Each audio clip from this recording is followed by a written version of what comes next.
Saya ingin bertanya Pak Ustadz, jadi yang pertama, sholat sunat subuh itu katanya dunia dan sisinya. Terus kalau kita sholatnya di rumah, itu sama nggak? Itu yang pertama. Yang kedua, wudhu. Kalau berwudhu, kita sudah wudhu, terus menyentuh istri kita, apakah itu batal Pak Ustadz? Terima kasih. Wassalamualaikum warahmatullahi wabarakatuh.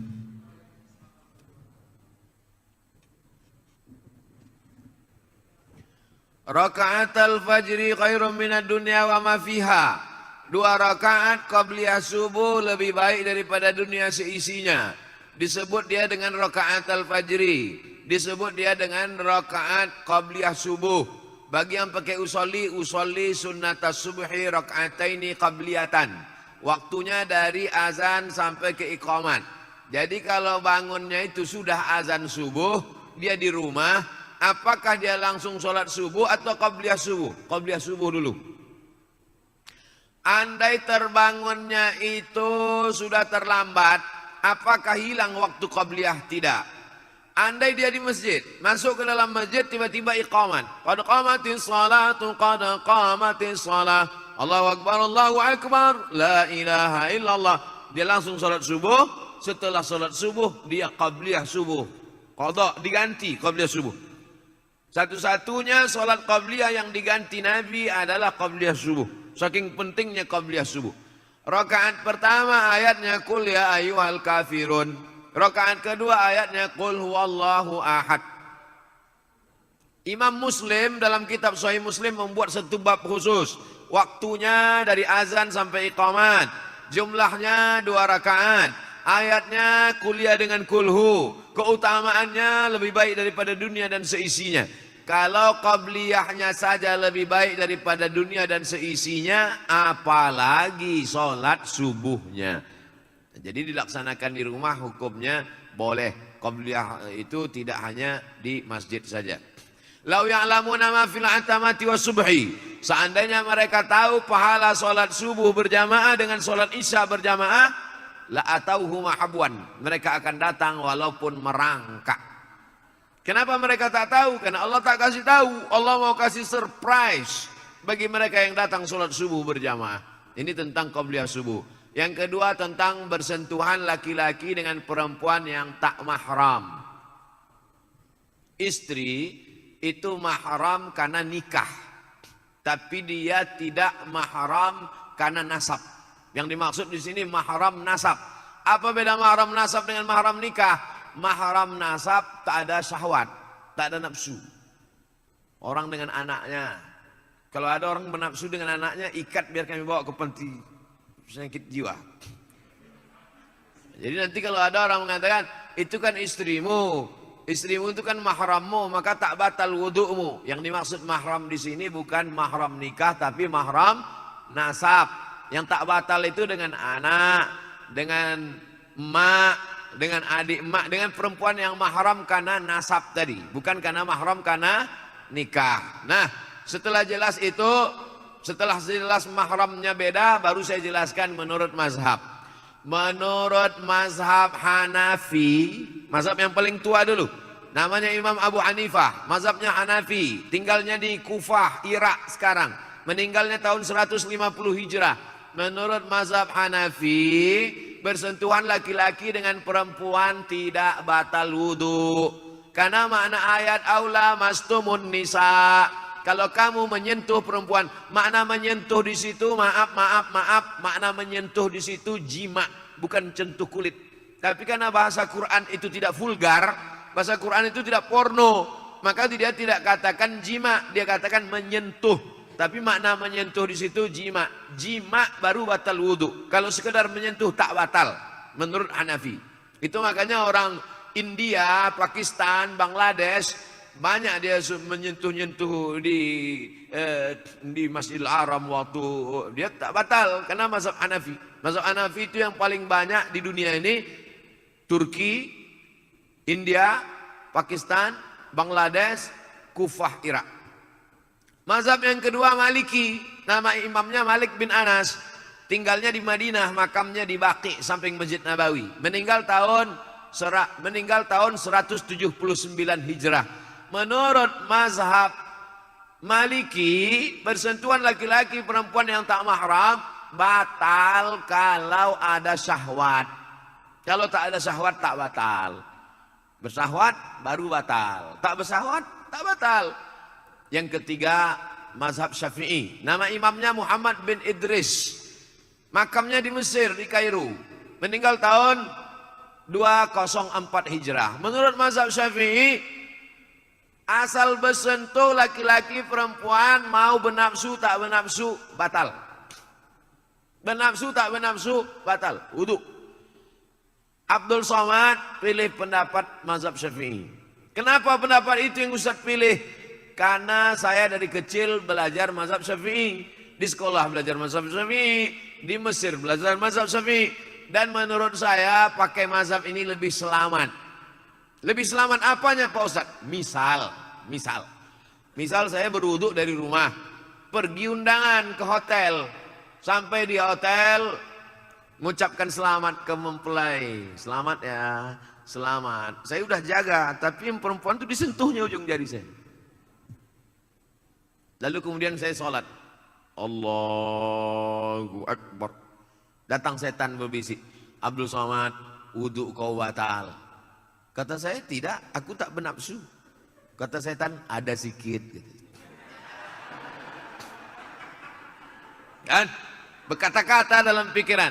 Tapi kalau saya pergi ke toilet, saya berwuduk lagi. Saya ulang wuduk, saya sholat. Maka hilang itu semua. Hilang kata-kata. Itu makanya mazhab Syafi'i itu dikatakan asyaddu ihtiyatan. Tingkat kehati-hatiannya lebih tinggi. Mazhab Syafi'i itu tingkat kehati-hatiannya lebih tinggi. Di antaranya dalam masalah wudhu ini. Yang kedua masalah imsak waktu subuh. Mazhab Maliki tak ada imsak. Saya tinggal di Maroko, mazhab Maliki. Maliki itu yang paling banyak mazhab Maliki. Tunisia, Aljazair, Maroko, Mauritania, Andalusia, Irak, sebagian Mesir. Banyak mazhab Maliki. Dalam mazhab Maliki tidak ada imsak. Jadi kulu makanlah, washrabu minumlah sampai azan. Allahu Akbar, Allahu Akbar. Jadi kami di Maroko tidak ada itu sirine imsak. Jadi kami makan aja. Makan. Tiba-tiba azan. Mulut berisi. Mazhab Syafi'i tidak begitu. 50 ayat sebelum azan ada imsak. Jadi waktu itu belum ada jam. Maka dipakai 50 ayat. Setelah dihitung-hitung 50 ayat itu diagak-agak lebih kurang 10 menit. Itulah maka ada imsak di tempat kita. Kalau hidup lampu. Tingkat kehati-hatiannya lebih tinggi. Setelah bersih mulut, gosok gigi, baru kemudian terdengar azan. Jadi lebih hati-hati sehingga tidak ada was-was. Demikian. Allahu a'lam. Baik, kami silakan Ibu.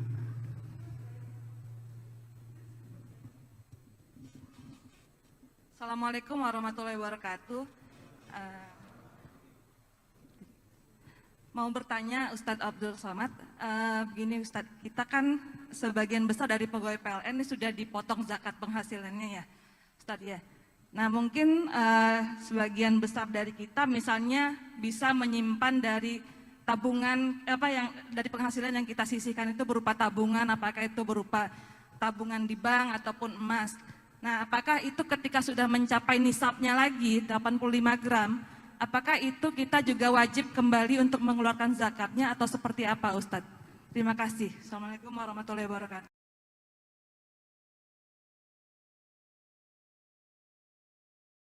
Teknis, berarti tak masuk yang tadi itu.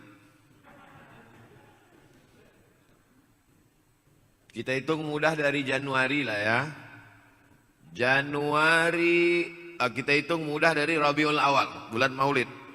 Rabiul Awal 1442, yaitu bertepatan nanti dengan November, sudah keluarkan zakatnya. Kebetulan ibu dapat 10 juta. Amin. Banyak yang tak setuju. 10 juta 250 ribu, 10 juta 250 ribu, 10 juta 250.000, 10 juta 250.000. Dari November, dari Rabiul Awal November. Maka Rabiul Awal garis miring November 2021 yang 120 juta kotor tadi tidak dikeluarkan lagi zakatnya karena sudah dikeluarkan duluan. Sudah dipakai untuk biaya anak sekolah, untuk itu, untuk ini.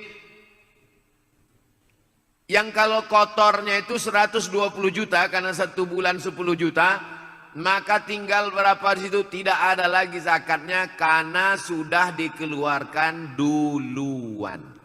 Oleh sebab itu catatannya mesti 2. Tapi kemudian ibu, bapak, tuan-tuan ada tabungan. Maka yang pendapatan setahun tadi menggabung ke tabungan. Berapalah sisanya dari bayar itu, bayar ini, makan itu, makan ini habis. Tersisa misalnya 30 juta. Ternyata di dalam tabungan itu ada 70.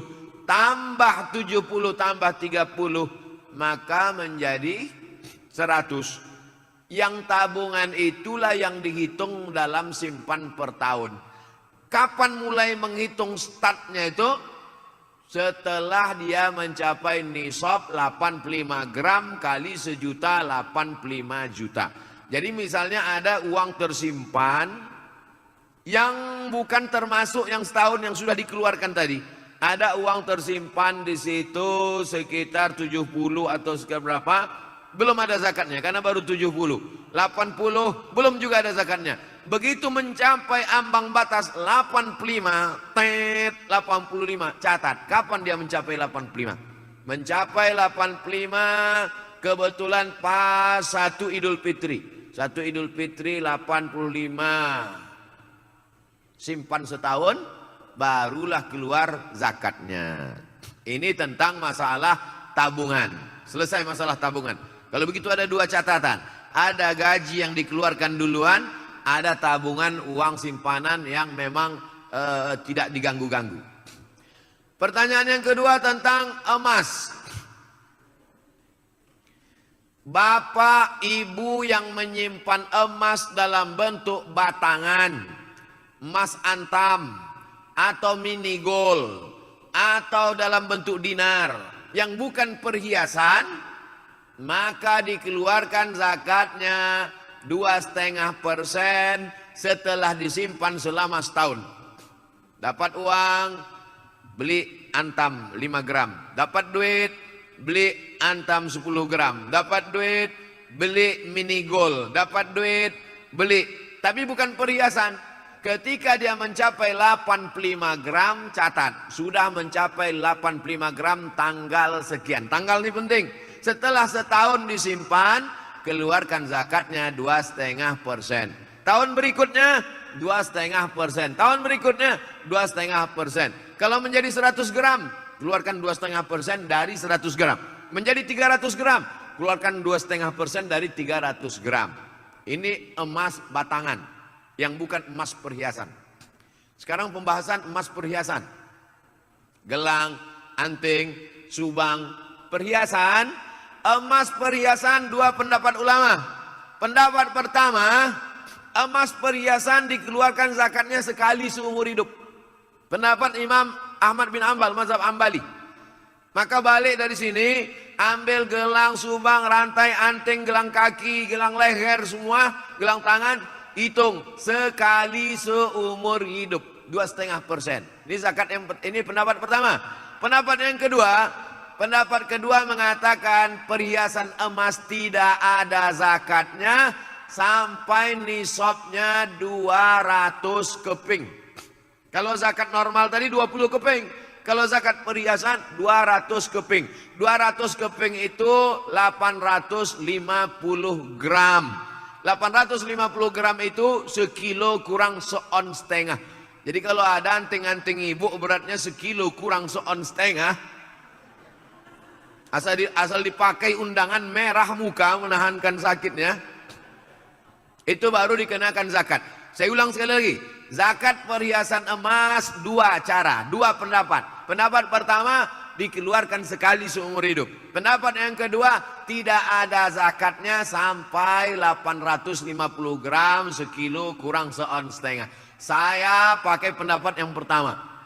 Saya condong pada pendapat yang pertama, keluarkan zakatnya sekali seumur hidup. Tapi kalau banyak, keluarkan tiap tahun. Cobalah hitung di rumah sendiri, kalau emasnya banyak, sekilo, 2 kilo, nah itu keluarkan setiap tahun. Tapi kalau emasnya sedikit, keluarkan sekali seumur hidup. Karena kalau ditunggu sekilo kurang seon setengah, tak akan seumur hidup, tak bayar zakat. Wallahu a'lam. Jelas kan? Wallahu a'lam.